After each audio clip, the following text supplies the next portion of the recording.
Yasodhanandana Brajajana Ranjana Yashodanandana Rajajana Ranjana Yasodhanandana Brajajana Ranjana Yasodhanandana Brajajana Ranjana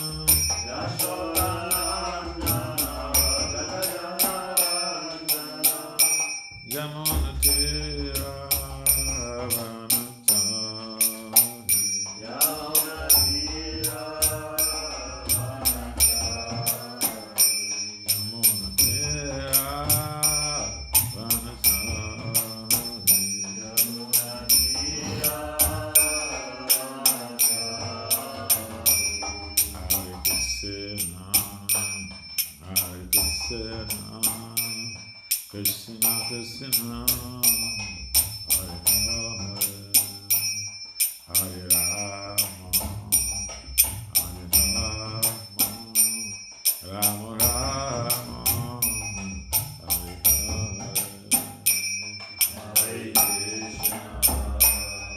Hare Krishna Krishna Krishna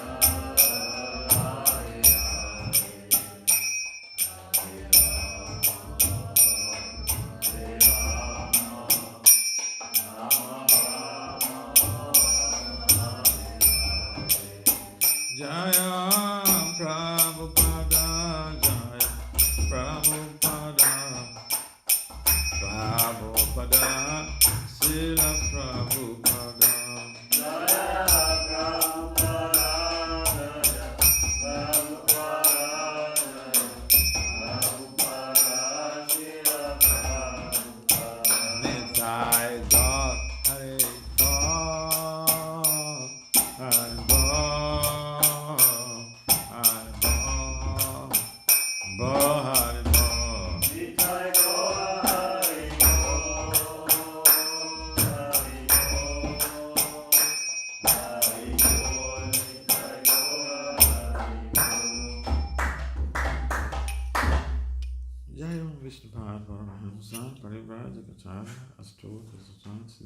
Divine grace is companionship.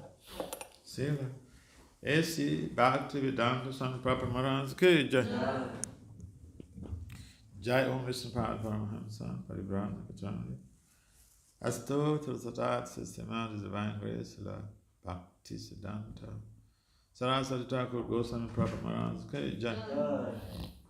Ananta Koti Vaishnavena ki Jai. Namacharya Srila Haridasa Gaur ki Jai.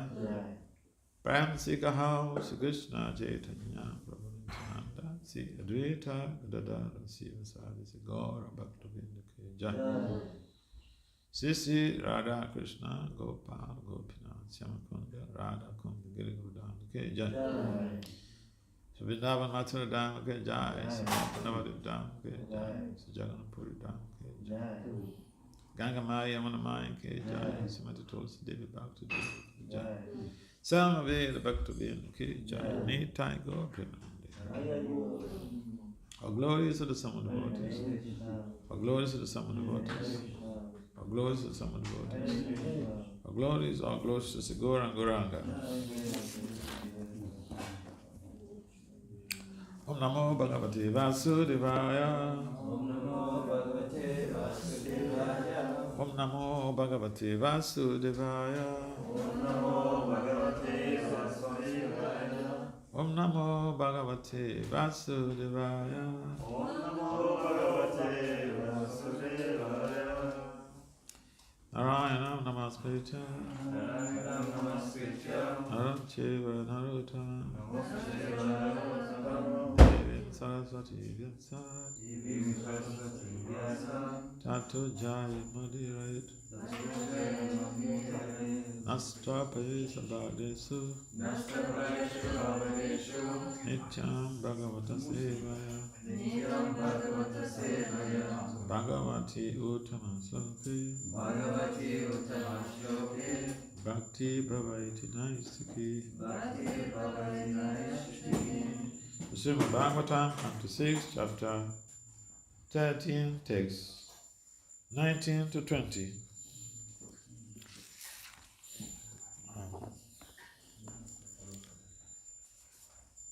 So, title of this chapter is Indra afflicted by sinful reaction.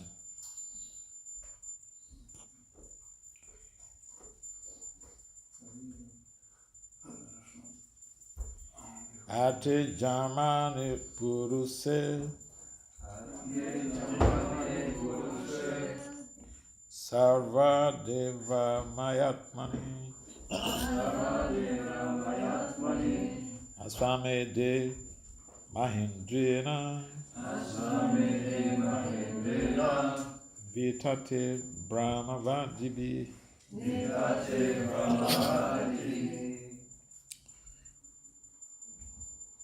savai twastra vado bhuyan happy papa chayuripa nitastene vasunyaya nihara eva bhanuna ate jamani puruse sarva deva mayatmani aswame de mahindrina vitate brahma vidibi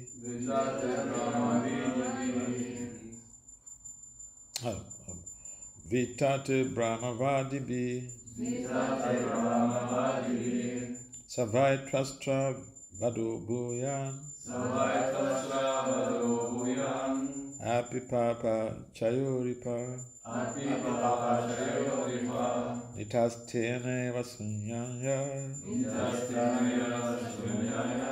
nihara eva bhanuna ate jamani puruse sarva deva mayatmani aswame de mahindrina vitate brahma vadibi savai trastra vado bhuyan api papa chayo ripa nitastene vasunyaya nihan eva bhanuna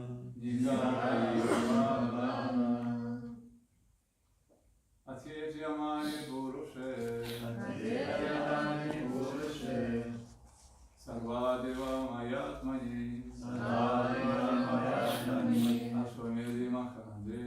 ashvamedhi mahendrena vitate brahma vidivi savai tastra vado bhuyan abhipapa chayo nripa nitasta tinaiva subyaya niharaiva vamanuna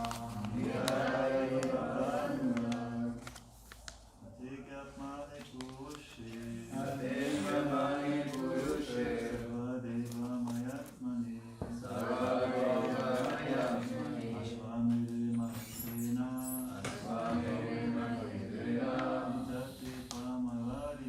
vitate brahma vadibi savai tvashta vado bhuyan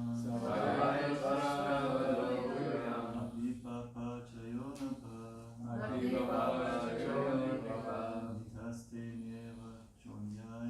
nitastene vasunyaya nihara iva bhanuna anyone else?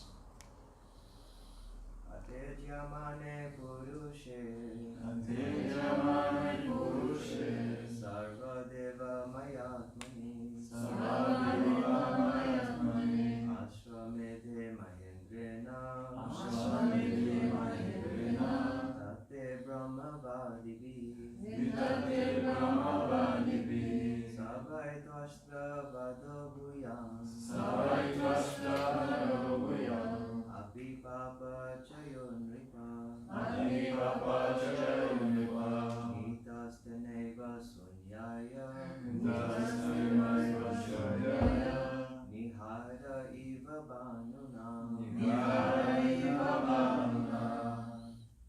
finish?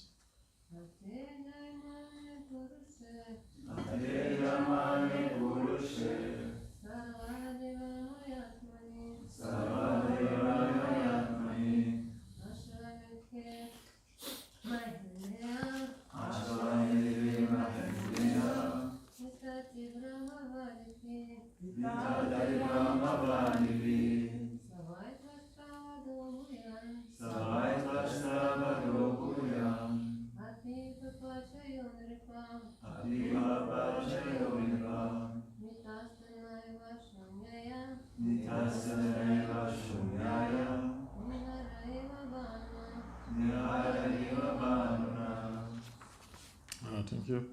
Okay, word for word translation and translation by His Divine Grace, His Companion Child, Srila A.C. Bhaktivedanta Swami Prabhupada Maharaj. Good. Srila Prabhupada, good. Srila Prabhupada, good. Word for word translation. Atta, therefore. Ijamane, when worshipped. Puruse, the Supreme Personality of Godhead. Sava, all. Deva Maya Atmani, the super soul and maintainer of the demigods. Ashvamedha, through the Ashvamedha Jagya. Maha Indrena, by King Indra. Vitate, being administered. Brahmavadibihi, by the saints and brahmanas, expert in Vedic knowledge.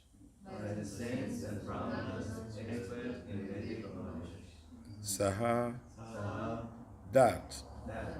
Vai, indeed. Tvastravadaha, the killing of Vritrasura, the son of Trasta. Bayat, Buyat, may be, happy, although. Papachayaha, mass of sin. Ripa, O king. Nitaha, was brought. Tena, by the horse sacrifice. Eva, certainly. Sunyaya, to nothing. Niharaha, fog. Eva, like. Banuna, by the brilliant sun.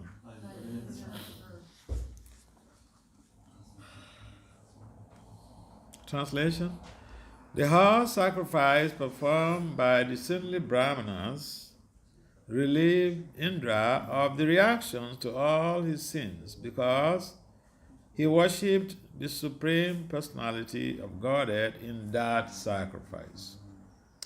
O king, although he had committed a gravely sinful act, it was nullified at once by that sacrifice, just as fog is vanquished by the brilliant sunrise. Please kindly responsibly repeat. The horse sacrifice performed by the saintly Brahmanas. The horse sacrifice performed by the saintly Brahmanas Relieved Indra of the reactions to all his sins. Because he worshipped the Supreme Personality of Godhead in that sacrifice.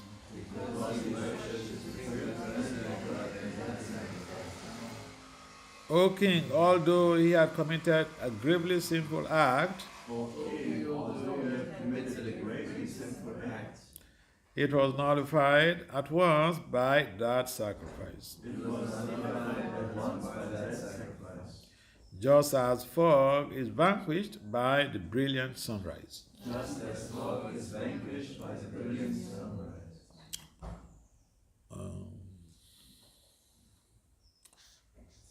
So, our text has no pop-up. I'm going to read the translation of text 21. King Indra was favored by Maharishi and the other great sages. They performed the sacrifice just according to the rules and regulations, worshipping the Supreme Personality of Godhead. The Supersoul, the original person. Thus Indra regained his exalted position and was again honored by everyone. Again, there's no pop-up. We just go to the next text, which is text 22 to 23, the translation. In this very great narrative, there is glorification of the Supreme Personality of Godhead, Narayan. There are statements about the exaltedness of devotional service. There are descriptions of devotees like Indra and Vritrasura.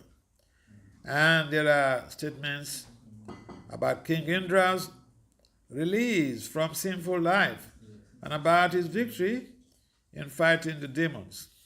By understanding this incident, one is relieved of all sinful reactions. Therefore, the learned are always advised to read this narration. If one does so, one will become expert in the activities of the senses. His opulence will increase, and his reputation will become widespread. One will also be relieved of all sinful reactions. He will conquer all his enemies, and the duration of his life will increase. Because this narration is auspicious in all respects, learned scholars regularly hear and repeat it on every festival day. Thus ends the Bhaktivedanta purpose of the 6th canto, 13th chapter of the Srimad Bhagavatam, entitled King Indra Afflicted by Sinful Reaction.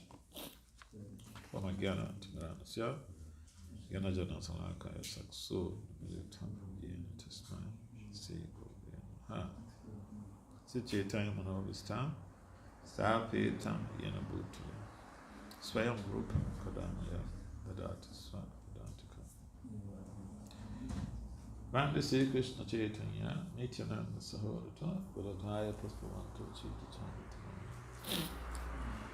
Namo Vishnu Padaya Krishna Pristaya Bhutale, Samad Bhakti Vedanta Swami Nitinam, Namaste Saraswati Devi Gopani Pracharane, Nirvasesa.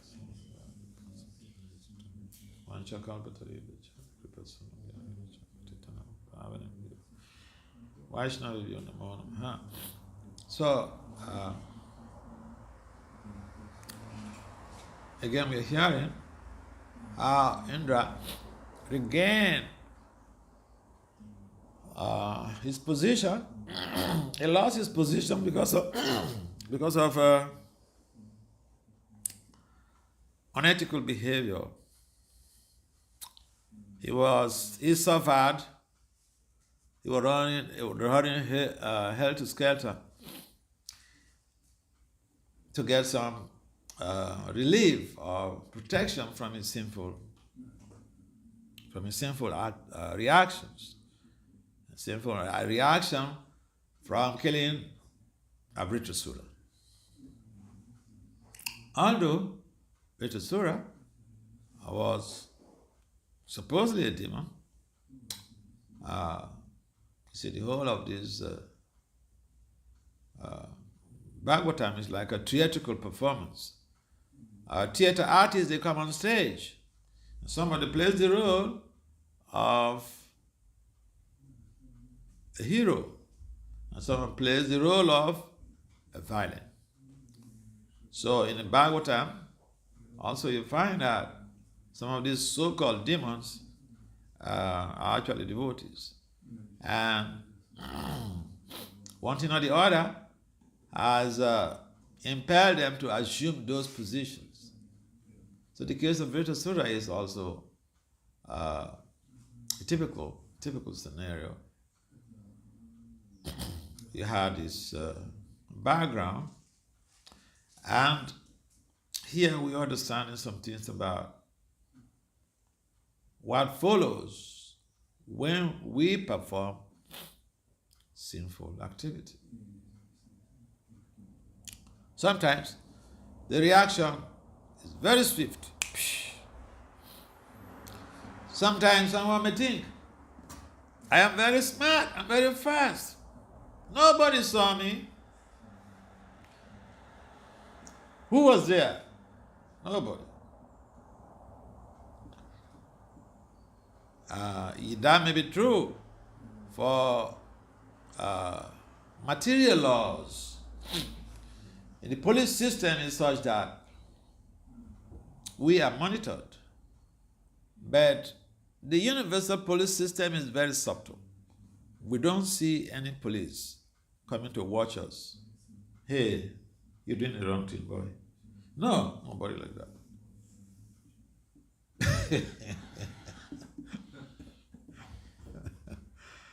And so, I think the police system is better because at least the police system, some policeman is going to come and get you arrested. But this one, you can just do your sinful activities or your criminal activities for a very long time. And one may not be lucky to get the reactions immediately, and it may be transferred to the next life. And this is why people get confused. I know the case of Massachusetts rabbi in Massachusetts, in America. The rabbi are the priests, the clergies of the what do you call this religion? The Jews, yeah. So, they're the renunciants. They're the renunciants. I mean, they give their whole life to God.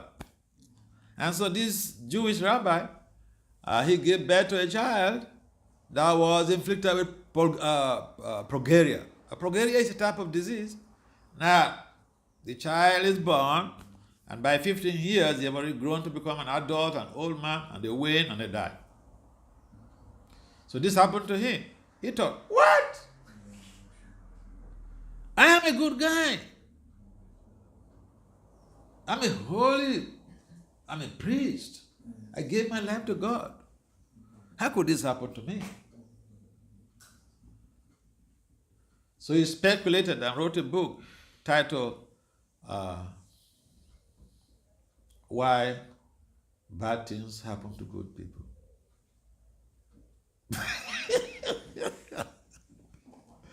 Because he doesn't understand. He doesn't understand the principle of actions and reactions as delineated in the Vedic literature. So this is a big confusion for a lot of people who are not familiar with the Vedic wisdom. People speculate a lot and they confuse their followers. And sometimes even people think, you can do anything, so far you're not caught by the police, you're good to go.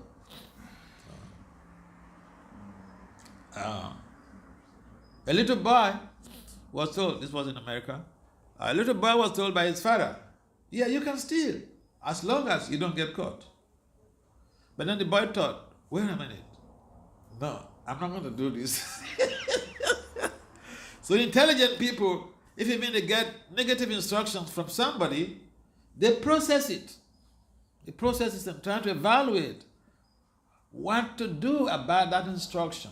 People don't just jump into an instruction, because when you execute the instruction, you may not be exempted from the reactions. This is the case of Indra. he got counseling from the Brahmanas. Kill British rule. So, when you get counseling from people that you're relying on, the tendency is to execute that plan. But for one to be in a position of, in a high-profile position, one should also be very much situated in transcendental knowledge. Otherwise, some of the counseling you receive could be misleading. We condition souls. By default,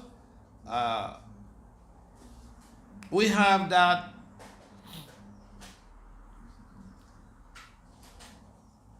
tendency to make mistakes or even to cheat. Therefore, Indra got his instructions from the Brahmanas and executed the plan. But now he's suffering. But then the beauty is that he took shelter, like I mentioned the other day, yesterday. He took shelter of the Supreme Lord. He went to Manasa Sarovara and took shelter, because that is the personification of Lord Vishnu. So he took shelter there, and that's how he got protected from the sinful reactions.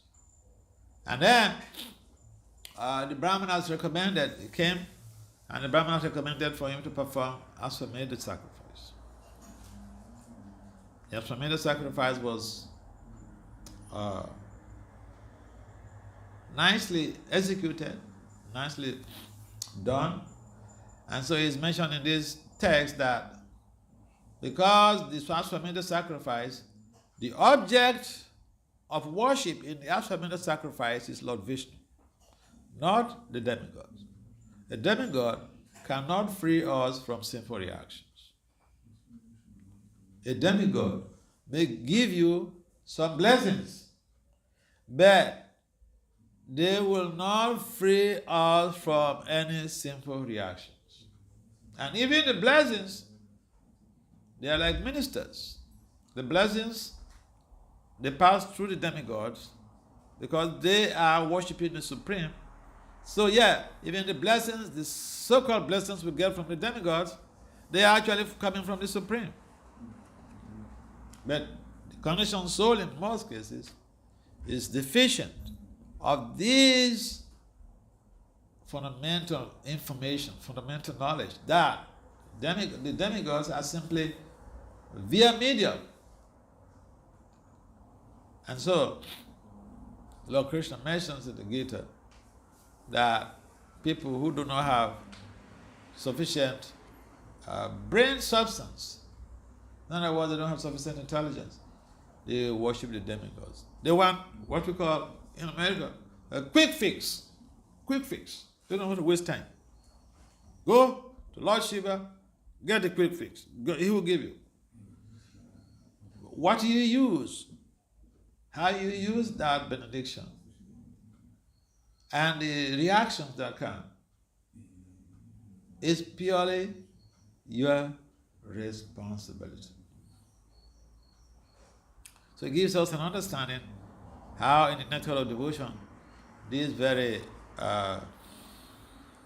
description is given, how sinful reactions, they come in different, we experience that in different categories. One is like a matured sinful reaction, that is the one we are passing through right now. And then one is in the pipeline. One is like in a seed form. It's yet to sprout. It will sprout. It's a matter of time. So sinful activities or unethical activities, the very characteristics of sinful activities is that they have their requitals. They have their feedbacks, their responses. So if someone does something good, they get some good feedback. If someone does something funny, then they get some horrible feedback. And so it is important for people of this world, and this is why we are distributing Prabhupada's books, for people to understand how we are the architects of our lives. How we use our lives is going to determine our next phase of existence. If we use the life for the worship of the Supreme Lord, then great. Our future is very bright. If we use the human life, for engaging in other activities and forget the worship of the Lord, we don't say people should not engage in other activities, but forget that the prime objective of human existence is to attain Krishna Prema. Krishna Prema Pumato Mohan. Everything else we are doing is just to keep body and soul together. And Indra, he knows this.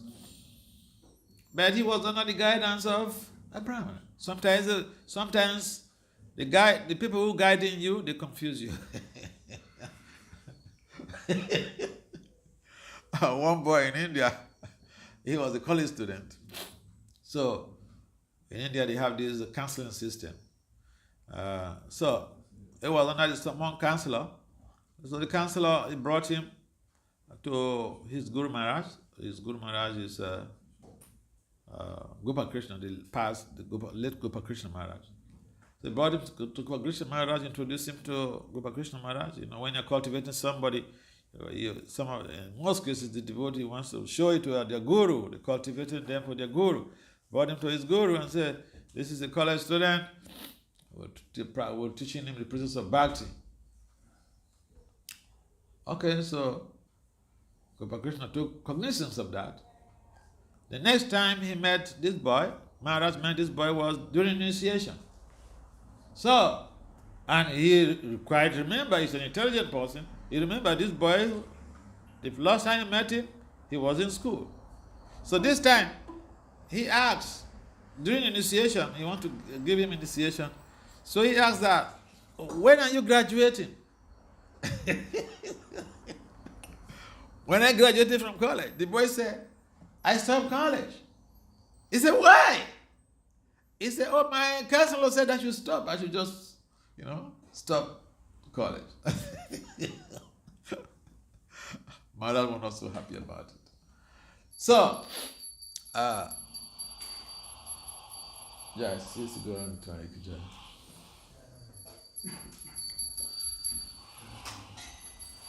Aikija. Sometimes people don't want to follow the hard part. I mentioned some people, they want the quick fix. But life is also multidimensional. Like in the Upanishad, it's mentioned that we have to cultivate science and nescience side by side. In other words, we have to do both sides, because if we don't have the resources to buy boga, for instance, Krishna is not going to arrange the boga and throw it down from Krishna Loka.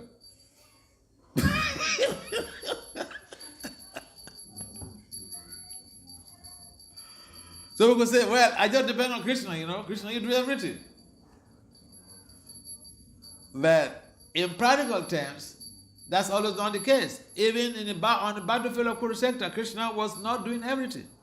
He was doing a prescribed duty. In fact, Krishna is also described as Swadharmanista, one who is fixated in his duty. So he was doing some duty there, and now what was the duty? Charioteer for Arjuna. So Arjuna will tell him, hey, take me there, and take me here. Krishna was not the archer. He was not pulling the bow and stringing. He was doing some service for his devotee. But the devotee was the main one who has to go to the front and do the fight. So, when we understand our prescribed duty, what we need to do, and get the support from Krishna, it makes things easy. And therefore, taking some advice from somebody who could give us a confusion in our lives is pretty dangerous. And this happens a lot, even in our own movement. I mean, I remember, again, I was in India. I went to one temple. This is managed by one of my young friends. And some college students used to come to his temple. And then he said I should go and give them, these are like students who are doing a PhD, master's, and undergraduate programs. And then he said I should go and give a talk to these students. So I said, okay, but you know their needs more than I do. I don't stay here with them. I don't know what their needs are. Can you tell me the topic that will be discussed with the students? You know the topic he gave to me? He said, talk to them about the futility of material education.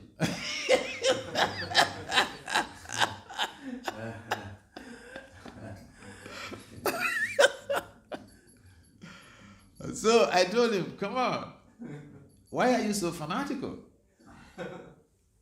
I said, you're talking about the futility of material education. I have a PhD, and I know how it's useful to me in my preaching. And you're telling me to be hypocritical to these students and tell them to stop their school? What is this? You tell me something else. He was laughing the way I responded. Okay? So this is the way some people get real terrible advice from their counselors. And so Victor Suda's case was not exclusive because he got a wrong counseling and now he was suffering. The good thing is that he took shelter of the Lord.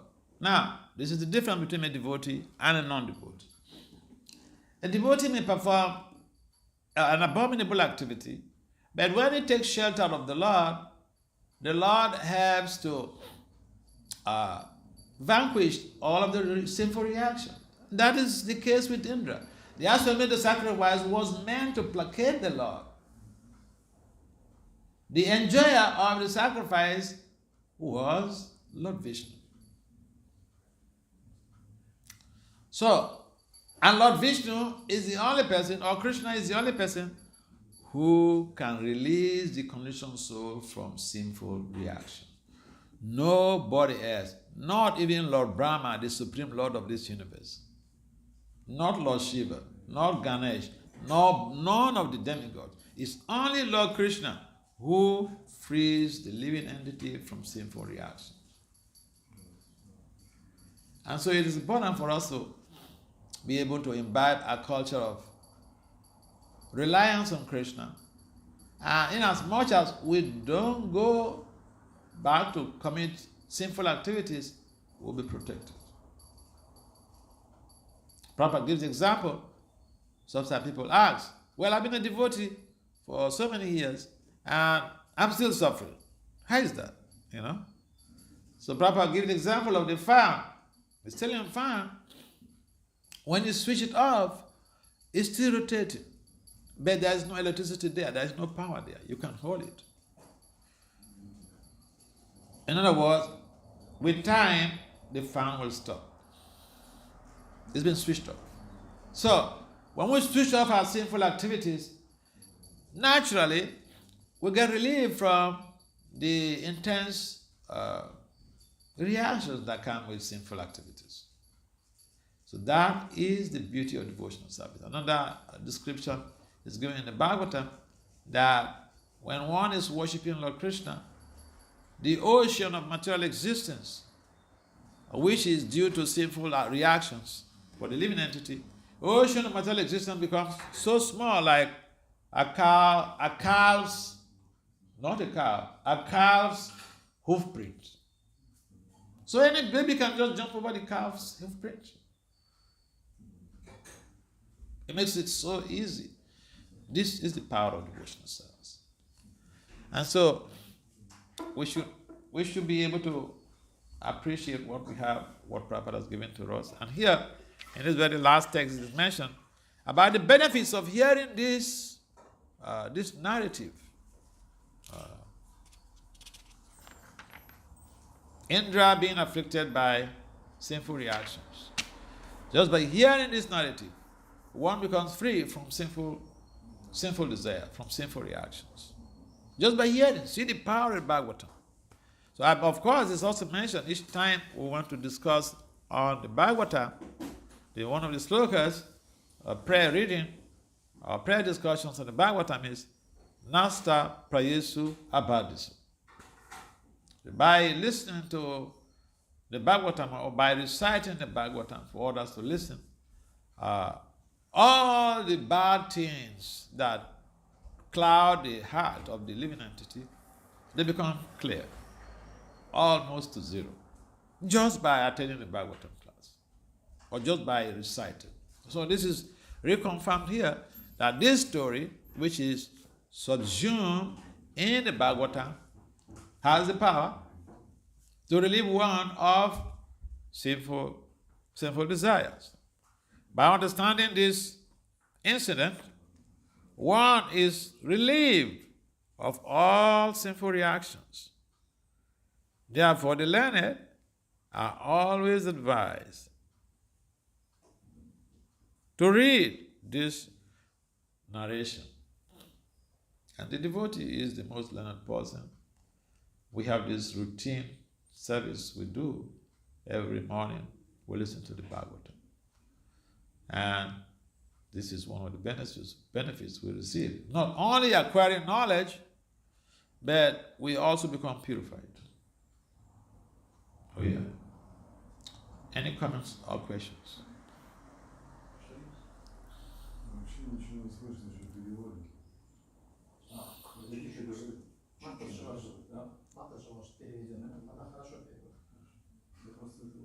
What is it?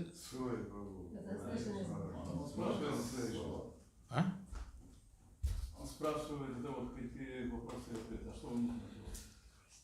Yes. Was not enough, that's why. Oh, so sorry. What's the problem? I have talk slowly and. Oh, I'm too fast. Not so loud. About me. Oh, you talk slowly. Talk slowly, not so loudly. You coming fast. It talks faster. Actually, I'm not. Catch up. You're not able to catch up. Okay. Properly. Take note. It's big. I'm so sorry. So it's a problem. Yes. What you want to ask a question? Yes, please. You mentioned only Lord Krishna can free one from sinful reactions. But is it also the same for a pure devotee? And how do we associate with the pure devotees? Oh, pure devotees. Yeah, the pure devotees. I'm sorry. The pure devotees' power of observing the sinful reactions of the disciple is also from Krishna. It's a community effort. It's a joint effort. Ultimately, it's Krishna who does everything. The pure devotee is a transparent via medium. Because the worship of the pure devotee is so important that Lord Vishnu, he mentioned in the discussion with Lakshmiji in the Gita Mahatmya, Vishnu told Lakshmi that the Bhagavatam and the Bhagavad Gita, it's not different from him. Now, in the Padma Purana, Lord Krishna mentions that the worship of the devotee, those who serve his devotee, the service to his devotee is more important than even service to him. Because what is important for Krishna is that the devotee is treated or respected more highly than even him.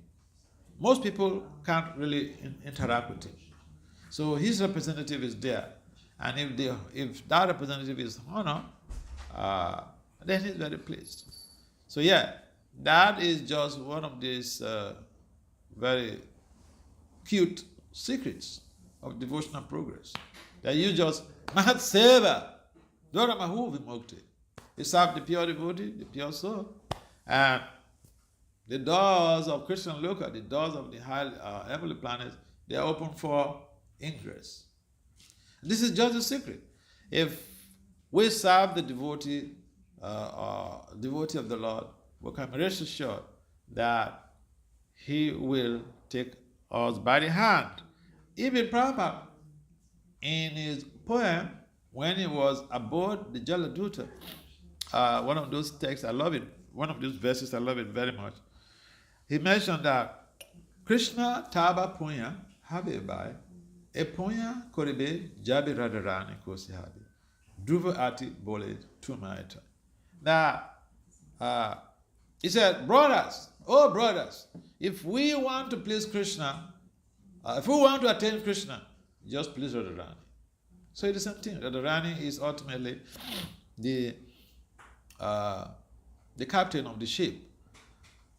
And so, if Radharani's her representatives are the spiritual masters.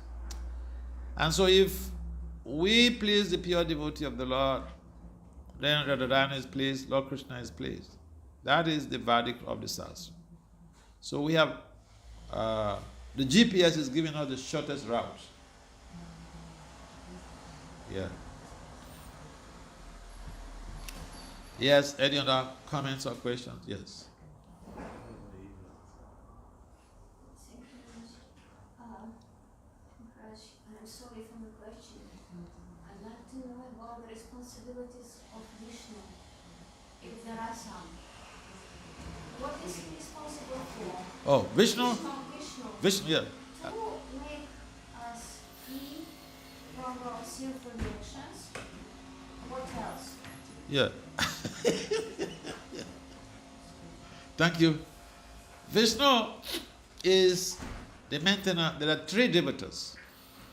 One, Lord Brahma, Lord Shiva. Lord Brahma and Lord Shiva, they are not Vishnu, Tattva. Okay. But they are also in charge of this universe. Lord Brahma is responsible for creation of these different bodies we find in this universe. The bodies we find. Lord Shiva is when there is universal cataclysm, there is a destruction, he will orchestrate it. Lord Vishnu, he is the maintainer, he is our maintainer. The maintainer of the living entities. Even the Lord in the heart, the super soul, is expansion of Lord Vishnu. So Lord Vishnu is the person or is the Lord who is in charge of our welfare. Anything you can think of is Lord Vishnu. Lord Vishnu is an expansion of Lord Krishna. If I read the Bhagavatam, there's a whole line beginning with Lord Krishna expanding to Balaram and then to the Chaturvyuha, first Chaturvyuha, and then the second Chaturvyuha, like that. It goes to the Mahavishnu, and then before you come to the Vishnu. So it's a long, but, like regarding your question, Vishnu, his job, his service to humanity is maintenance. Like a parent maintains the family, a parent maintains the children. That's the job of Lord Vishnu. Yes. And that's why one of his, responsibilities included in this maintenance is to make us free from sinful reactions. Yeah. And to maintaining is going on. Sure. So that's but then Lakshmi, what about Lakshmi? What is her part? Lakshmi What is her part? Because she is the personal servant. Lakshmi is the consort of Lord Vishnu. She is the most devoted of all the devotees of Lord Vishnu. It's like Radharani. Lakshmi is an expansion of Radharani. So Radharani is the best of the devotees of Lord Krishna. Lakshmi, like when the demigods were making some experiment, they sent Brigumani to go and find out who among these deities, Lord Shiva, Lord Brahma, and Vishnu, who is the supreme. In the beginning of creation, they wanted to find out. So Brigu went, he's the son of Lord Brahma, so he went to his father first, and then offended him. He didn't offer obeisances. Lord Brahma understood that. He was afflicted with some impurities. He was upset. He was angry. And Brigu is a highly evolved stage. He understood, oh, my father is angry because I didn't pay him obeisance. Sometimes. So now people act like that. Huh? They may not say it, but they feel offended if you don't pay them obeisance. It's a Brahma mentality. Brahma felt offended that Brahma was offended because of what? because Brigu Muni, his son, he didn't pay him obeisances. Yeah. So, in our culture, in fact, even the two people sleep in the same room, the first thing you do when you wake up is to pay obeisance to the other person. You are not paying obeisance to the body; you are paying obeisance to the super soul. So, yeah. And when Brigu went to Lord Brahma, he didn't pay obeisances. That was his strategy. He wanted to test him. So he didn't pay obeisances, and then he realized Brahma was offended. So he went to Lord Shiva. And Lord Shiva was coming to embrace him. He said, brother, okay, you see, when the brother comes, you have this happiness, ecstasy, and you want to embrace. You want to hug. In America, hugging is a big thing. Huh? They want to hug his brother, and then he said, oh, don't touch me. You hang out in crematoriums. You're filthy, don't touch me. But Shiva wanted to burn him to ashes. The poverty calmed him down. That's the power of a woman. When you have a second half, you can't get, your anger will always be checked. Those who are not married, they can be angry and go to jail. But, the married man is always protected by the wife. So,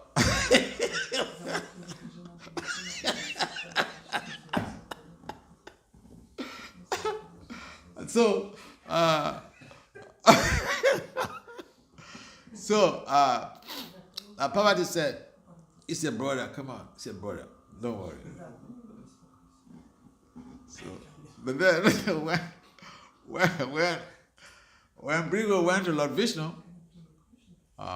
he went and stepped on his chest. He stepped on his chest. And then Lord Vishnu picked up, his feet and said, oh, Brigu, your foot is, like a lotus, soft like a lotus. And my chest is hard like a thunderbolt. You must have gotten hurt. Oh, I'm sorry. And he was massaging his feet. Then Brigu thought, okay, I gotcha. He's the supreme. He has no anger. But Lakshmi took offense. So, bottom line, you may offend a man. If you offend a man, it's like you're disgracing his wife. Lakshmi took offense. So because she's dedicated to Vishnu, she doesn't want anyone to offend Vishnu. So she checks people from being offensive to Vishnu. Yeah. And therefore, it is important for us to understand that, Vishnu is very merciful, but we have to be careful because Lakshmi is watching. In fact, if someone becomes too offensive in devotional service, Krishna can just keep quiet. But at the point, Radharani will say, hey, bye-bye, go. It's enough for you. It's enough with you. If somebody becomes very offensive, then what? Yeah, but so it becomes too offensive, Radharani, Krishna may keep tolerating. But Radharani will say, hey, you can't treat my darling like this. Get out. So that was the case. That Lakshmi took offense against Brigu's action. But Vishnu was just super compassionate. So Lakshmi's position is to protect, so to say, to protect Vishnu's interest. Otherwise, people take undue advantage. In most cultures, for you to go and see a man, you must pass through the wife. Oh, yeah. So, in most cultures, for you to go and see, say, a reputable man, high-placed person, rich man, you have to pass through the wife. If you know the wife very closely, it's very easy. The wife can go to the husband anytime. There's no booking of appointment and all this. And she can just bring you, hey, help this guy. He was very helpful to our son. And the husband would say, oh, you didn't tell me these things. Come on. What can I do for you? Women, they have the power, okay? Actually, women are the controllers of this universe. Do you know that? How do you know?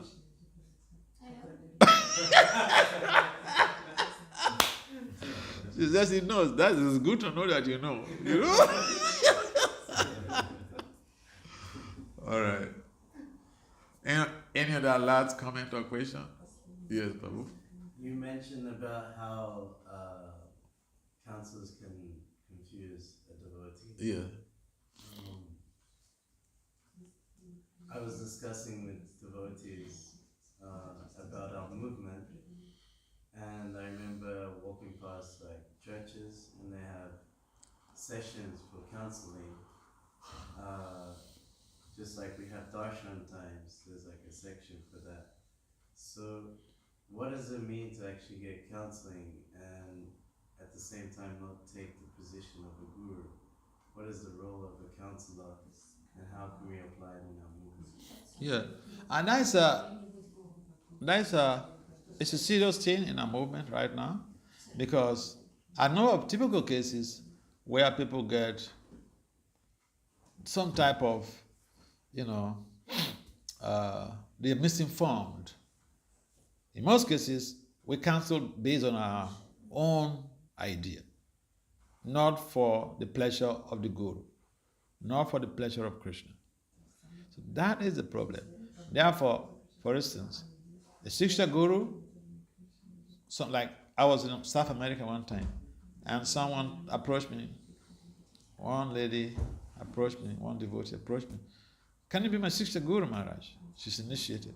I said, I can, as far as you speak with your guru, and your guru gives you the green light. Because the Siksha guru and the Diksha guru, they have to be on the same page.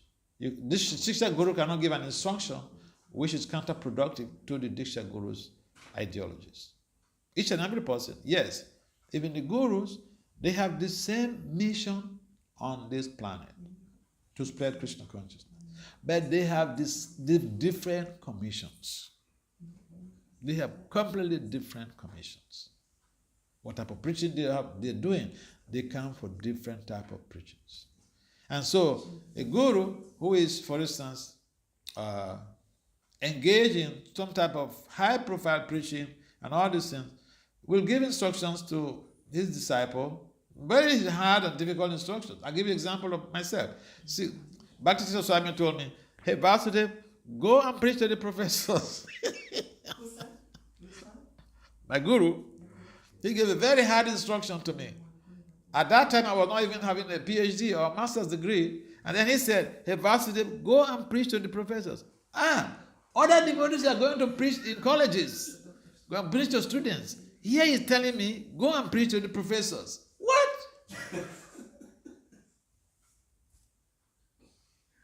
Yeah. So I thought, okay, I do something about it. Then I started going to the academic conferences, researching on my own, writing papers, presenting at academic conferences. And the devotees in our community at the time, they were completely confused. They said, what? This guy, he's not qualified to do that. How could he say he's doing that? In fact, they sent devotees to go and investigate me at the conferences to verify whether what I'm saying. I couldn't have been telling lies, giving false report to the guru. So I'm just telling you what could take place in this moment and what I have experienced. Okay?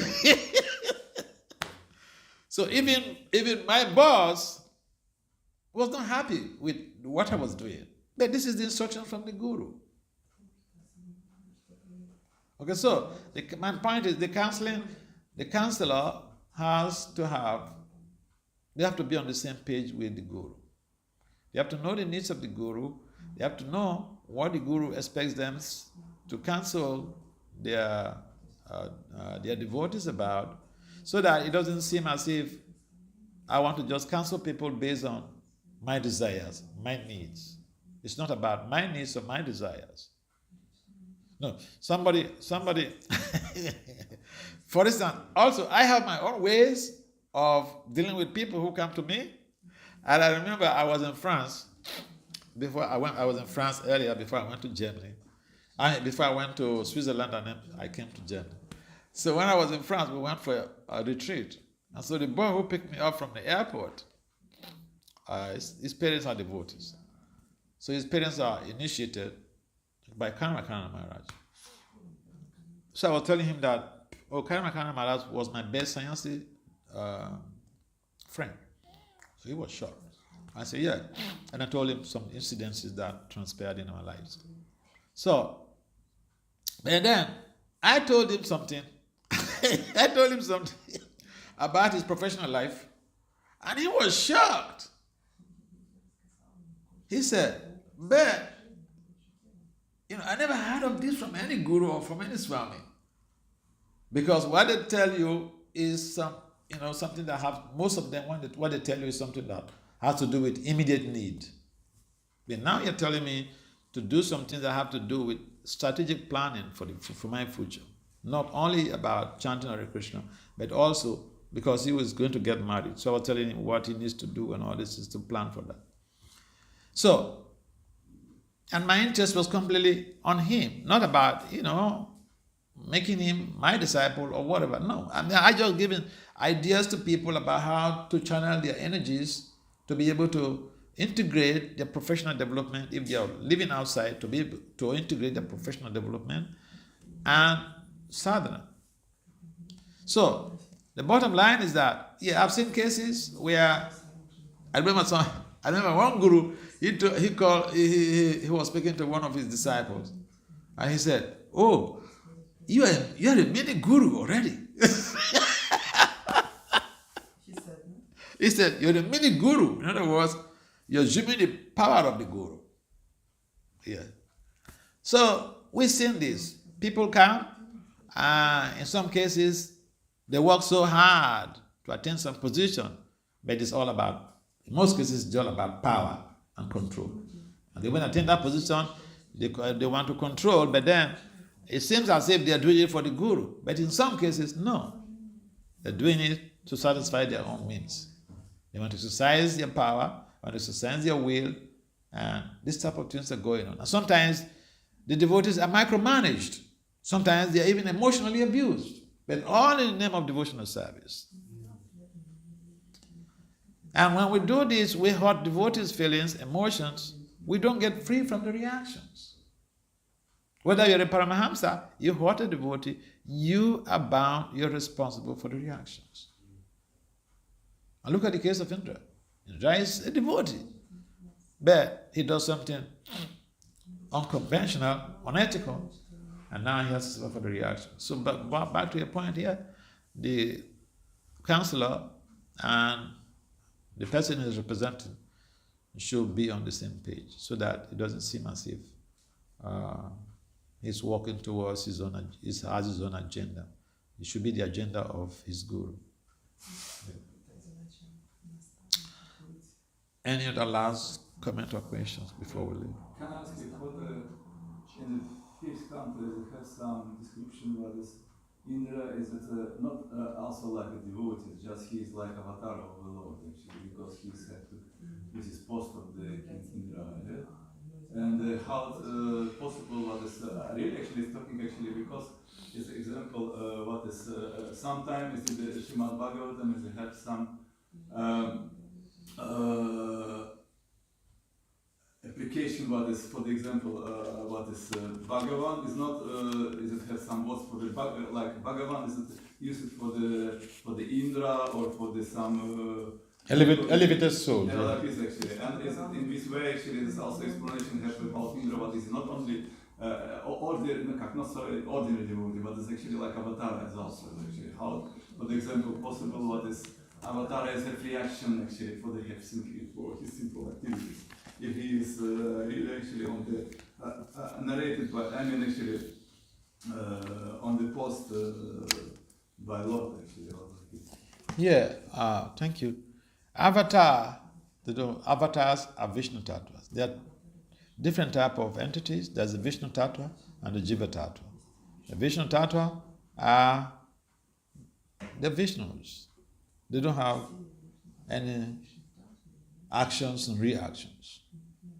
Whatever they're doing is for the salvation of human society. And Indra, in all of our scriptures, Indra, even the demigods, they may be described as Bhagavan, but the supreme personality of Godhead is the possessor of all opulences.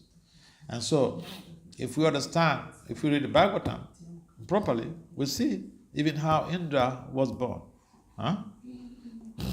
In fact, at one time, one of Indra's brothers was to take over his position until Lord Vishnu came to intervene. So, that is Garuda, That was a big story. That's a very interesting story about that. So, Indra, as far as the Bhagavatam is concerned, is a jiva, not the Vishnu Tattva. No, at least I'm not speaking about this, actually, about this. No, because he is on the post, and how possible that he get reaction, actually, because of he just follow his duty. Yeah, he's following his duty. No, I understand that he's not Bhagavan, actually, but sometimes it's good actually. Yeah, he's doing his duty. But here is the problem. You are given a duty. We have to be careful that we don't step on other people's feet because we are given a duty. Guru said I should do this. So we use that to step on other people's feet. We will get the reactions. Sure. So, yes, Indra was doing his duty as a king of heaven. He was doing his duty. In fact, not only doing his duty, he was advised by the Brahmanas.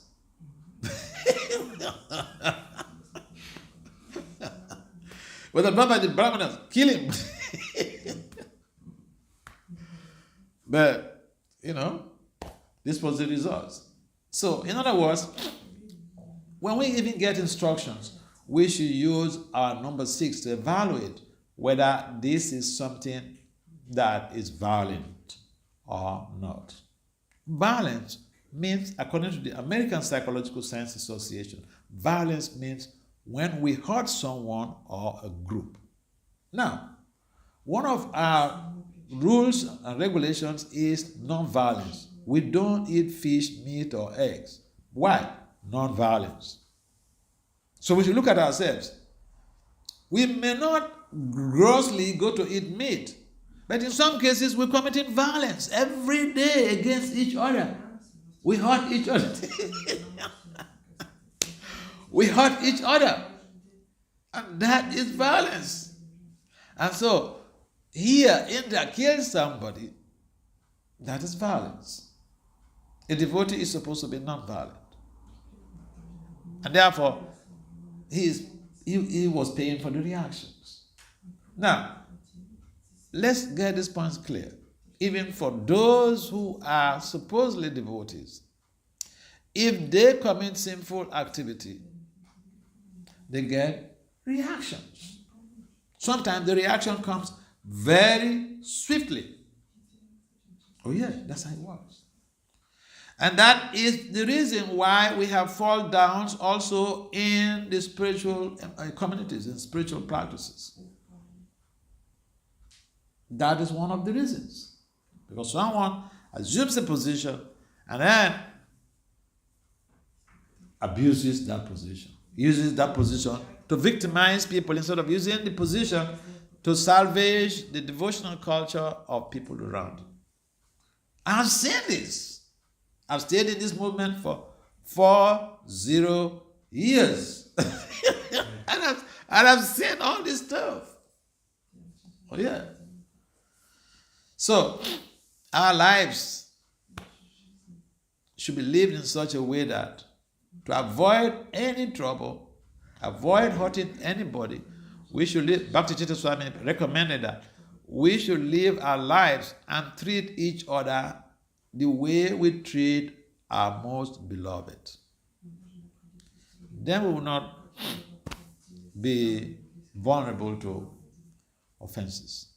But otherwise, when we hurt, if I hurt you, I'm committing violence. I have broken one of the principles that meat eating. I've broken it. I may not go and eat meat grossly, but I have broken it by hurting somebody. Oh yeah, this is a subtle aspect of those rules.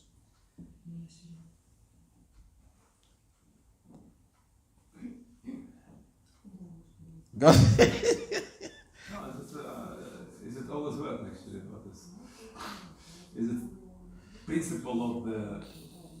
We do our duty, we do our duties, but our duties we have to do it in just ways that we don't unnecessarily hurt people. We don't unnecessarily. Is it the duty of the king punish one who is actually not an? But this guy is a Brahmin. I understand. But there is Brahmins advise Indra. Indra in his post actually This like a king is of the heaven. this is the problem. He should be punished in any way. And this will be many offenses actually. This is the problem when we get wrong advice. This problem is material world actually. Yada padam padahi bi padam. That is why we should not struggle to attain the position of Indra in this material world, because no matter the position you attain, everything is dicey. You could get implicated. Look, someone was the president of the United States, and now he's a felon. Have you heard about that? One of the past presidents of the United States, he's a felon. He was found guilty of 34 crimes in court. September is his sentencing. September 12 or so is his sentencing. So he can become the president of the United States, and the next moment he become an ex-convict. Material world is like that. So in that, just a big position, but then the next moment is running helter-skelter to hide himself from sinful reactions. Material world is just a warning to us. We should not feel comfortable here. We should never feel comfortable here. No position is secured. King in Riga, he gave charity to Brahmanas, cows to Brahmanas. You heard that story? He didn't, that was his fault. It was not his fault. Prabhupada says the laws of nature are very stringent. Very Stringent, tough. The laws of nature, our constitutional laws and bylaws are better than the laws of nature. Laws of nature,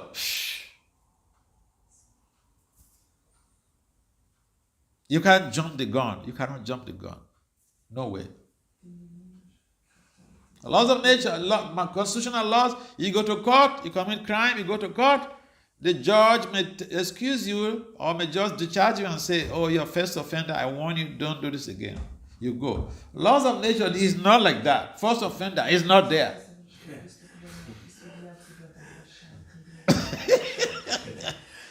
That's why Prabhupada said the laws of nature are very stringent. So when we hear these things, it's just the impetus is that we should be focused on our devotional service and struggle to be able to rejoin Krishna. This material world, no matter what position, whether you become the President of the United States, you become Lord Indra, you become Lord Brahma, no place is comfortable in the cosmic creation. All right, we have to stop here. It's past 9. Srila Prabhupada ki jai. Srimad Bhagavatam ki jai.